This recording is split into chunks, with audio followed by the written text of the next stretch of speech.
Ashwani classes compound interest part 5 में आपका स्वागत है। इस वीडियो में भी हम लोग 2 सवाल बनाएंगे। सवाल को आप लिख लीजिए। देखिए, हम कोशिश करते हैं कि जो अलग अलग टाइप का सवाल है, जिसमें कुछ प्रॉब्लम है, थोड़ा डिफ़िकल्ट है या अलग टाइप का है, उस टाइप के सारे सवाल हम बना देंगे। उसके बाद आप देखिएगा कि आपके टेक्स्ट बुक के जो बाकी सवाल हैं ऑटोमेटिक आप खुद ही बना पाएंगे। तो पहले जो सवाल हम बना दे रहे हैं उनको आप ध्यान से बना लीजिए। उसके बाद अपना एक टेक्स्ट बुक खोलिएगा तो देखिएगा कि सारा सवाल आप बना पा रहे हैं। चलिए आज ये दो सवाल देखते हैं। पहले इसको बनाएंगे फिर इसको बनाएंगे। Number 1, the simple interest on A certain some of money for 2 years at 5.5% is rupees 6,600.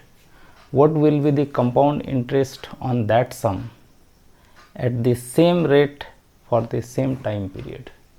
क्या मतलब हुआ? Simple interest on A certain some of money, कोई एक मनी है उस पर सिंपल इंटरेस्ट फॉर 2 years, 2 साल का simple interest at the rate 5%, 5.5% is this. 2 साल का सिंपल इंटरेस्ट इतना है, इस रेट से 5.5% रेट से। ठीक है, सवाल है कि what will be the compound interest. तो कंपाउंड इंटरेस्ट कितना होगा ऑन दैट सम, उस सम पर। सम कितना है ये पता नहीं। At the same rate, rate वही रहेगा for the same time period. Same time period माना वही 2 साल के लिए। ज़रा देखिए इसको। The simple interest on a certain sum of money for 2 years at 5.5% is this। Simple interest आपका दिया हुआ है 6,600। ये है simple interest on A certain some of money for 2 years। Time दिया हुआ है 2 years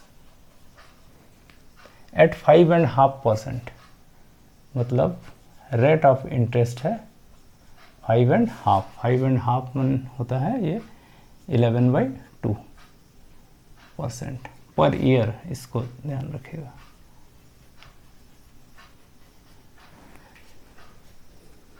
ये दिया हुआ है। क्वेश्चन है कि at what will be the compound interest. आपको कंपाउंड इंटरेस्ट निकालना है। तो कंपाउंड इंटरेस्ट निकालने के लिए पहले आपको प्रिंसिपल वैल्यू निकालना पड़ेगा। तो सिंपल इंटरेस्ट दिया हुआ है तो आप सिंपल इंटरेस्ट का फॉर्मूला यूज़ करके पहले पी निकाल लीजिए। आप लिखिएगा since simple interest equal to PRT/100। ये पढ़ चुके हैं प्रीवियस वीडियो में। प्रीवियस 1 to 4 पहले देखिए, फिर ये 5 देखिए, तब समझ में आएगा।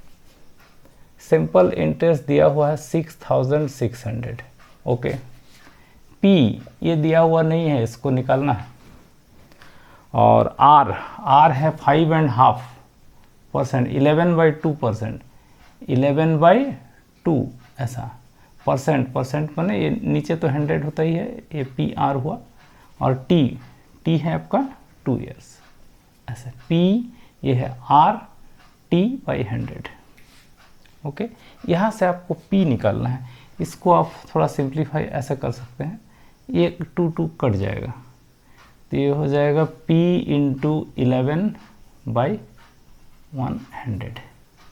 यहाँ से अगर आप क्रॉस मल्टीप्लिकेशन करेंगे तो 6600, और नीचे जो 100 है वो इधर मल्टीप्लाई हो जाएगा, और P के साथ ये 11 जो मल्टीप्लिकेशन में है वो नीचे डिवाइड हो जाएगा, और इधर बच जाएगा आपका P।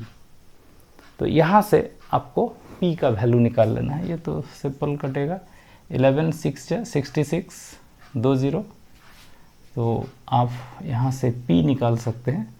P का वैल्यू होगा 6 and 4 0, मतलब 60,000। ये हो जाएगा आपका प्रिंसिपल वैल्यू। P निकल गया। अब आगे सवाल है कि what will be the compound interest. अब आपको कंपाउंड इंटरेस्ट निकालना है। ऑन दैट सम मतलब ये जो सम निकला एट द सेम रेट वही रहेगा, for the same time period भी वही रहेगा। आपको कंपाउंड इंटरेस्ट अब निकालना है। तो कंपाउंड इंटरेस्ट के लिए आप जानते हैं ये फॉर्मूला होता है P1 plus R/100 to the power T minus 1। यहाँ से अब आप कंपाउंड इंटरेस्ट निकाल सकते हैं। P का वैल्यू वही लेंगे 60,000 ब्रैकेट 1 प्लस R/100, R है 11/2 और फिर नीचे 100 है तो ये 200 हो जाएगा। इतना सिंप्लीफिकेशन तो आप लोग समझते होंगे ये, ठीक है। थोड़ा एक स्टेप और सिंप्लीफाई कीजिए यहीं। देखिए ये हो गया 60,000 विद इन ब्रैकेट क्या हुआ, ये 11/200 हुआ तो एलसीएम होगा 200। अच्छा एक -1 भी है ना, देखिए ये छूट रहा है। 1 plus R/100 to the power T minus 1, यहाँ पर एक -1 भी है। एलसीएम होगा 200, ऊपर होगा 200 प्लस 11, एलसीएम होगा 200, ऊपर होगा 200 प्लस 11, इसका स्क्वायर -1 ये। अब इसको देखिए कैसे सिंप्लीफाई हम लोग करेंगे। इसको रफ करते हैं ज़रा, ये सवाल को ही अब रफ कर देते हैं, इसका काम तो हो गया।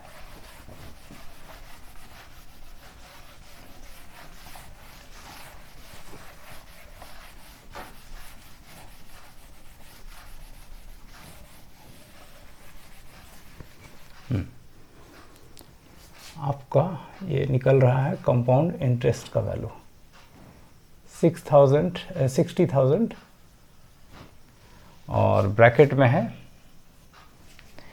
ये 211 स्क्वायर और नीचे है 200 स्क्वायर, तो एलसीएम होगा 200 स्क्वायर, ऐसा 200 स्क्वायर और ऊपर होगा 211 का स्क्वायर माइनस 200 का स्क्वायर,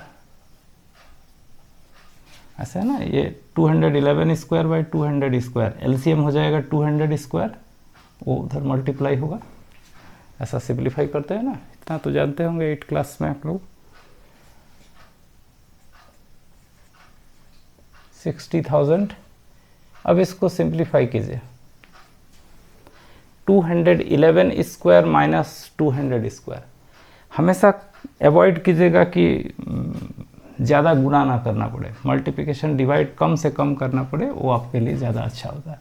आप यूज़ कर लीजिए इसको, ए स्क्वायर माइनस बी स्क्वायर होता है ए plus B into A minus B, इसको आप यूज़ कर लीजिए, थोड़ा आसान हो जाएगा। देखिए ये लीजिए ए, ये B, A square minus B square, तो A plus B 211 plus 200 into A minus B 211 minus 200 by 200 square. 200 square को ऐसे भी आप लिख सकते हैं 200 इंटू 200, है ना। ओके,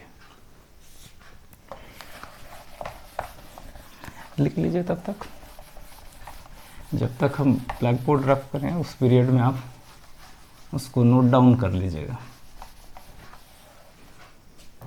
देखिए ये हुआ 60,000 और ये हो गया आपका, चलिए अब इसको ब्रैकेट को हटा देते हैं, इनटू कर देते हैं। ये 211 और ये 200 तो हो जाएगा 411 इंटू ये हो गया 11 बाई 200 इंटू 200। देखिए जो कटता है उसको काटिए, ये 2 0, ये 2 0, 4 0 और यहाँ का 4 0 आप कैंसिल कर दीजिए, और ये 2 से 6 को कैंसिल कर दीजिए 3।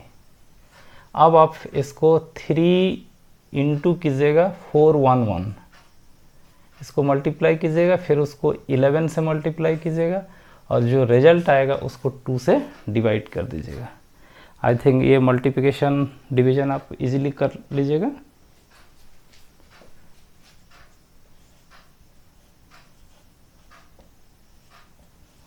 ये आपका आंसर आ जाएगा 6781.50 कर लीजिएगा। मल्टीप्लिकेशन कीजिएगा, जो आएगा उसको 2 से डिवाइड कीजिएगा, ये आपका आंसर आ जाएगा। मल्टीप्लिकेशन तो कर लीजिएगा इजीली। तो इस तरह से हम कंपाउंड इंटरेस्ट कैलकुलेट करेंगे इसमें, ठीक है। लिखने का क्या है कि आप पॉज करके भी वीडियो को आप लिख सकते हैं।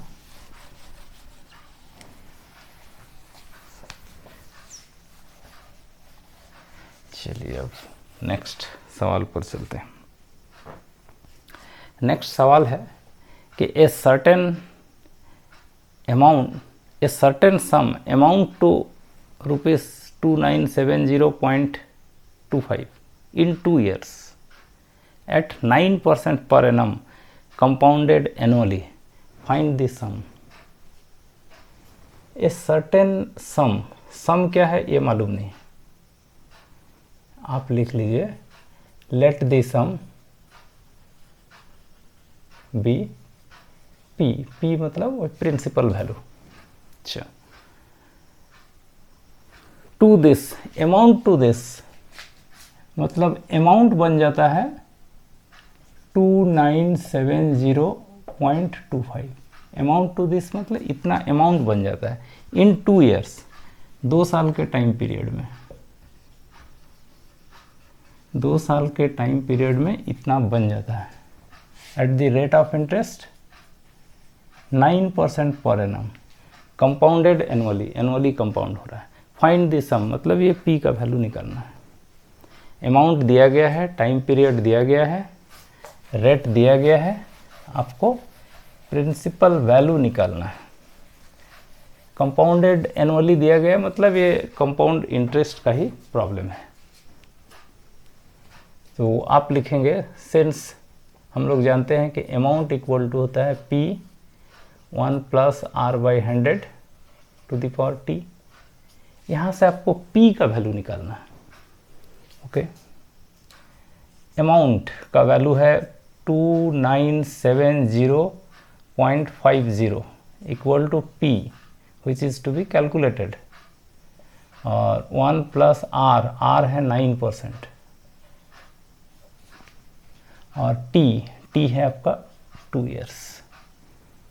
ठीक, इसको सिंप्लीफाई कीजिए, इसको आप 297050 कर दीजिए।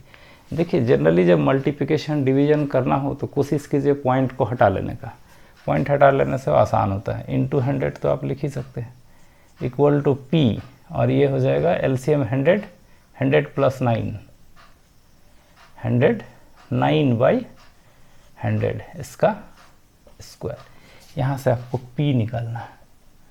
ज़रा देखिए तो P क्या होगा, इधर है 2970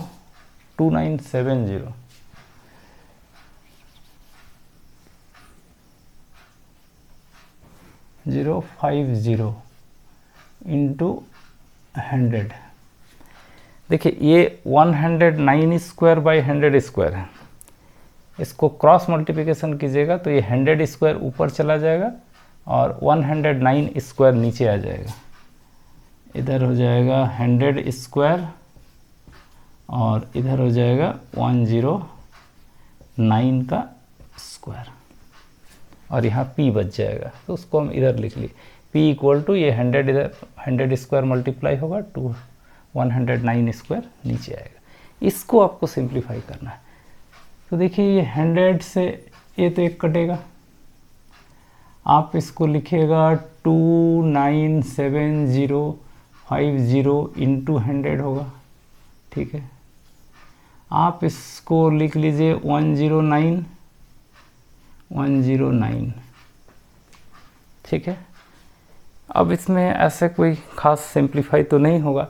आप 109 से सीधा सीधे इसको डिवाइड कर दीजिए, कट जाएगा, ये पूरी कटेगा। 109 से इसको डिवाइड कर दीजिएगा। ठीक है, डिवाइड करने के बाद जो आएगा उसको फिर 109 से डिवाइड कीजिएगा। आपका देखिएगा ये 25 आएगा।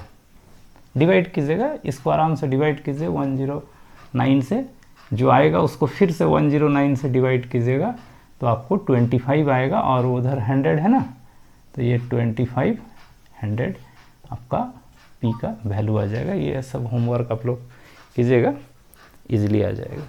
ठीक है, डिवाइड कर लीजिएगा, डिवाइड करके आप आंसर निकाल लीजिएगा, 2500 आपका आंसर आएगा। तो इस तरह से हम लोग ये पी का वैल्यू निकालते हैं। तो इस वीडियो में इतना रखिए, आप जितना बता रहे हैं उतना सवाल बना लीजिए, देखिएगा बाकी एक्सरसाइज का सवाल आप अपने बना पाइएगा। ठीक है, तो इस वीडियो में इतना ही। नेक्स्ट वीडियो में और अलग अलग टाइप का सवाल बनाएंगे। वीडियो देखने के लिए धन्यवाद।